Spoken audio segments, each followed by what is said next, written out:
The story begins with a basketball game. The team has only 44 seconds left to win.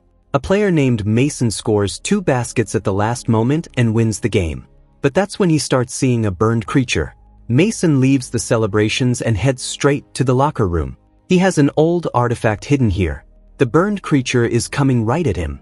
So Mason smashes the artifact to pieces. After that, the rest of the team walks into the locker room. They all praise Mason for his incredible play. Mason heads to take a shower. And right then, the burned creature shows up again.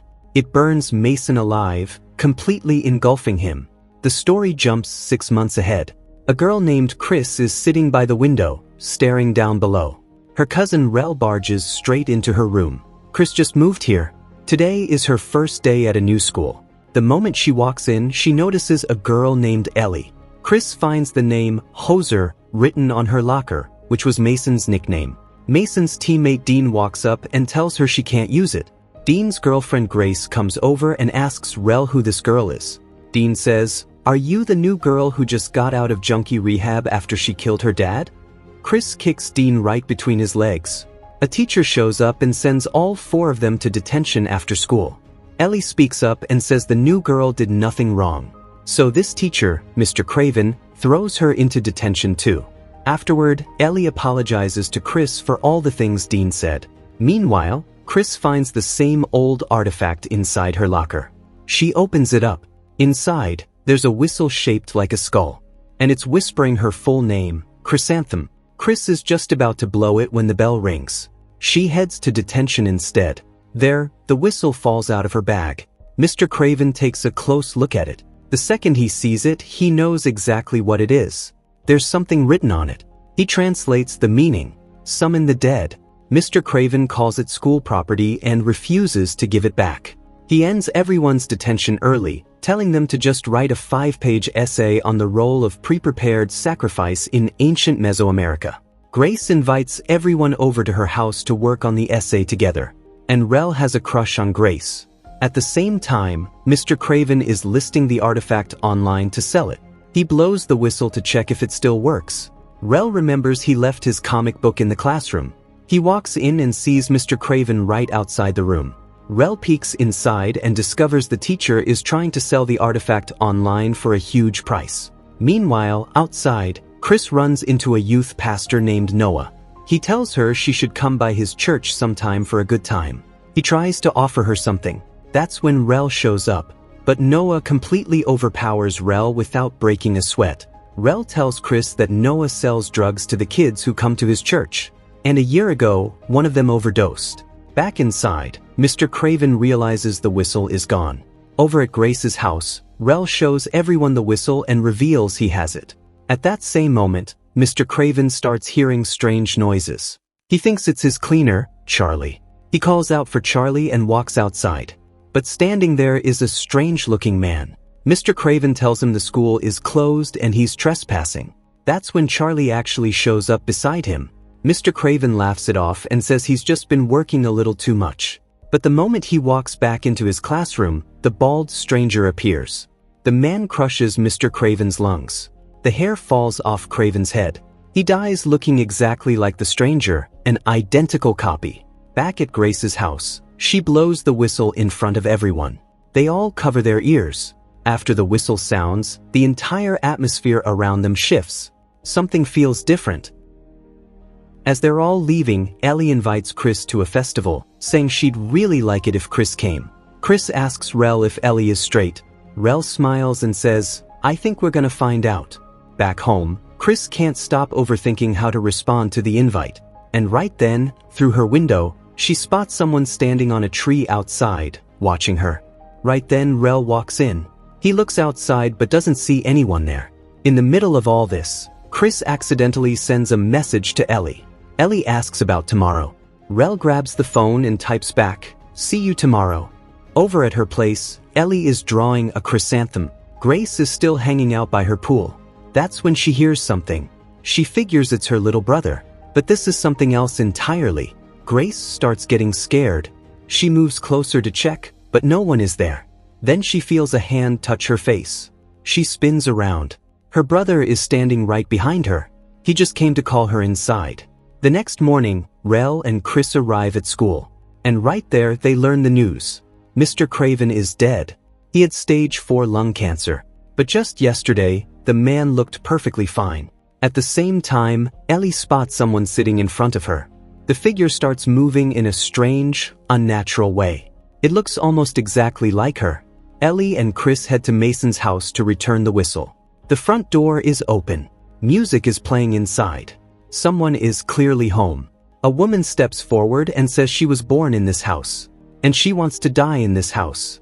But the bank is telling her it's not hers anymore. This woman is Mason's grandmother, Ivy. She's collected things from all over the world. Chris shows her the whistle and says she found it in Mason's locker. Ivy says, "You didn't find it. It found you. Like it found my grandson. Like it found me. And it took my grandson and my daughter." Chris tells her they were told the markings read, "Summon the dead." Ivy shakes her head.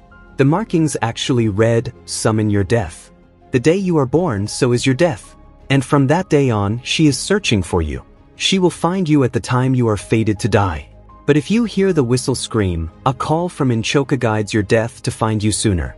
Death looks exactly like what a person would be in their very last breath. Ivy hands the whistle back to Chris. Ellie says Ivy is on medication and has just lost her family. And as a future doctor, there is no medical science behind anything she's saying. Chris isn't fully convinced either. So they sneak into the hospital to look at Mason's file. Ellie works here. The records reveal that Mason's body was found severely burned. They had to use his dental records just to identify him. Right then, a doctor walks in. Ellie and Chris quickly hide. That's when Chris reads a line in Mason's file. The bone structure suggests a man in his late 40s. But Mason was only 17 when he died. It starts clicking into place. Mason would have died from a gas leak when he was older. And Mr. Craven's cancer would have killed him eventually, maybe in another 10 to 15 years. But not last night. And now every single one of them has heard that whistle. They need to warn the others, who are right now at the festival. Rel is dressed up as a character. Grace is dressed like a devil girl. Rel walks up to her and says, "Let me win you a teddy bear." He asks for a shot. But Grace tells him, "You're a sweet guy and a good person. Someday you're gonna make someone way better than me so happy." Dean calls out to Grace. She walks over to him and says, "You have to give me a full 2-minute lead, because I'm getting to that bell and ringing it." Grace heads into a haunted maze. Right behind her, Ellie and Chris arrive at the festival and run straight into Noah. Ellie kicks him between the legs. Noah pulls out a knife on them. Chris snatches the knife and slashes him right across the nose.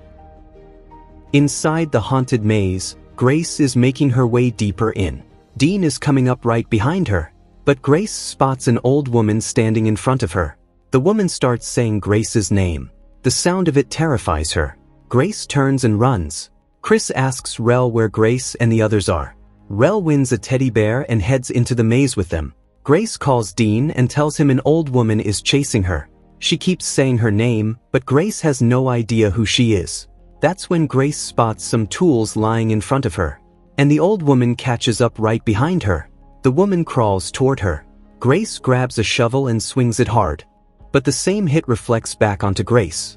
Dean can hear all of it through the phone. Grace gets up and sees blood dripping from her forehead. The old woman rises back up too. Grace screams and runs. But her screams are completely swallowed by the noise of the festival. No one can hear her. Dean takes off running to find Grace. She squeezes into a narrow vent-like passage inside the maze. But the old woman follows her in there too. The second the woman touches Grace, her body starts aging. But Grace doesn't give up.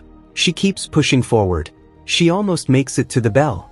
But just as she reaches for it, the old woman grabs her and ages her completely. Grace rings the bell. But it's far too late. Dean finds her but refuses to believe this is Grace. Ellie and Chris try to explain everything to him. They tell him it all happened because of the whistle. They've all heard the sound, and it summoned all their deaths. Ellie says she saw hers too, that very morning during assembly. But Dean says he doesn't know anything about any of this. All he knows is that everything started when Chris came into town. Rel steps in and says, "Dean, you dared Grace to blow that whistle. It's your fault she's dead." Dean shoves Rel and says, "People like you don't ever stand a chance." Hearing that, Rel walks away. Dean goes home drunk, and right there in his room, he sees his own death. He flips on the light. No one is there. His father appears at the door and tells him, "You shouldn't be driving and drinking. It'll be the death of you." Rel is sitting outside in the rain. Ellie and Chris are together inside. Chris opens up to Ellie and says, "I overdosed about a year ago. My dad found me and drove me to the hospital. We were half a mile away and a truck hit us. My actions killed my dad, and there's nothing I can do about it. Sometimes I wish it was me." Ellie leans in and kisses her, but outside, Rel sees his own death. He's going to die in a steel mill grinder. The next day, they all go to see Ivy. She's gotten much worse. They ask her if there's any way to stop this. Ivy tells them death is unstoppable, but there is a way to change its course. Give your death someone else's life. When your death is near, mark another person with your blood, and you will be spared. Ellie sees her own death right there. There's a needle in her wrist. And just like that, Ivy dies while telling them all of this. Rel finally has a way to survive. But Ellie says she vetoes any solution that requires murder. Chris says, "I saw my death. I overdose with a needle in my arm, and I don't ever want to do that again." Rel walks out alone. Meanwhile, Dean is watching the news on his TV. They're reporting on a body found at the festival. It hasn't been identified yet. That's when Dean's doorknob starts rattling. The door swings open and a hand reaches through. Dean panics and throws a chair at the door. His dad comes and asks what happened. Dean won't open the door, no matter what his father says. And right then, his death comes from behind and slams into him like a full-speed car crash. Dean's parents burst inside and watch their son die right in front of their eyes in the most horrifying way. On the other side of town, Chris and Ellie reach Rel's room, but he's not there. All they find is a photo of a steel mill and a page ripped from a comic book. Rel is outside Noah's church, watching him. He walks in carrying a gun and tells Noah, "You have to do what I say." Noah laughs and says, "I bet you don't even know how to use that gun." Rel fires a shot and shatters a vase. But right then, a bell rings. Noah uses the distraction to lunge for the gun. The two of them struggle. Noah grabs the gun for himself, but Rel says, "I don't die this way." Noah pulls the trigger. The gun doesn't fire, and Rel knocks him to the ground. The scene shifts to the steel mill. Rel tells Noah, "This is where you're gonna die." He searches Noah's pockets and finds some pills. Noah tells him 1 will make you happy, 2 will make you fly. Rel shoves 3 into Noah's mouth. He takes a cutter and slices his own hand open. He places the whistle right in front of him. Rel moves forward to mark Noah with his blood, but Ellie and Chris rush in and beg him to stop. Rel says, "A murdering scumbag like him gets to live while all of us die?" Rel reaches his hand out, inching closer to Noah, but he doesn't mark him. He stops. He steps back and says, "I guess everyone has to die once." That one line gives Chris an idea. But Rel's death has already arrived. Right there, Rel is shredded into thin air, as if his body got pulled into some invisible metal scrapper. Chris breaks down crying. She looks at Ellie and says, "I am not letting it get you." She says they can't outrun death. They have to die. But that doesn't mean they have to stay dead. Ellie has backup insulin in her car.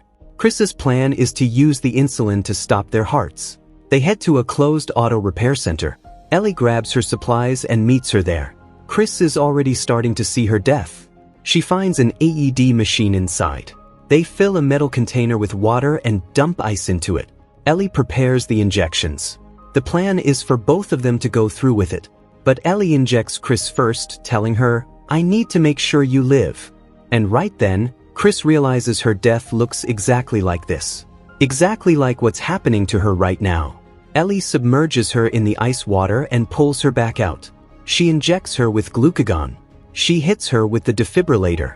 Chris is trapped in a dark place where death has a hold on her. In the real world, she's not waking up. On the other side, Noah regains consciousness. He grabs the gun and heads straight for them. He starts smashing through the shutter door with a hammer. And right then, Ellie starts seeing her own death. Noah almost breaks through. He fires a shot at the charging defibrillator and destroys it. Ellie is hit too. She calls out to Chris. She says her full name, Chrysanthemum. Chris hears it. She remembers Ellie. Chris rips herself free from death's grip and moves toward a light breaking through from above. She comes back to life. The first thing she sees is Ellie's death and Ellie writhing in agony. Noah breaks inside. Calling himself God's child, he's coming to finish them off. But he touches Ellie's blood pooling on the ground. The second he touches it, Ellie's death vanishes. And Noah starts seeing his own death. He fires at it. Every single bullet reflects right back into him. His death reaches him and takes him. Ellie and Chris both survive.